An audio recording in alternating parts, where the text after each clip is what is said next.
అవసరం కొంచెమే అయినా ప్రయోజనం ఘనం. సూక్ష్మ పోషకాల గురించి అయితే ఇలాగే చెప్పుకోవాలని గత వీడియోలో మనం మాట్లాడుకున్నాం. శరీరానికి సూక్ష్మ పోషకాలు ఎంత అవసరమో గత వీడియోలో తెలుసుకున్నాం కదా. ఇప్పుడు ఈ వీడియోలో సూక్ష్మ పోషకాల గురించి తెలుసుకుందాం. ఇప్పుడు కాల్షియం గురించి తెలుసుకుందాం. ఎముకల వృద్ధి, నాడుల సంకేతం, కండరాలు, గుండె ఆరోగ్యానికి ఇది కీలకం. సహా ఎంజైమ్గా పలు జీవక్రియల్లో ఇది పాలుపంచుకుంటుంది. కాల్షియం లోపిస్తే ఎముక వృద్ధిని అడ్డుకునే రికెట్స్కు దారితీస్తుంది. పెద్దవారిలో ఎముక మెత్తబడుతుంది. దీర్ఘకాలంగా లోపిస్తే ఎముకలు గుల్లబారుతాయి.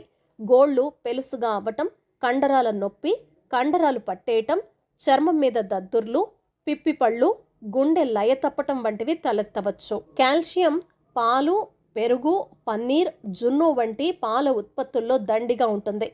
పాలకూర, బ్రోకలీ వంటి ఆకుకూరలు, బాదం, నువ్వులు, చియా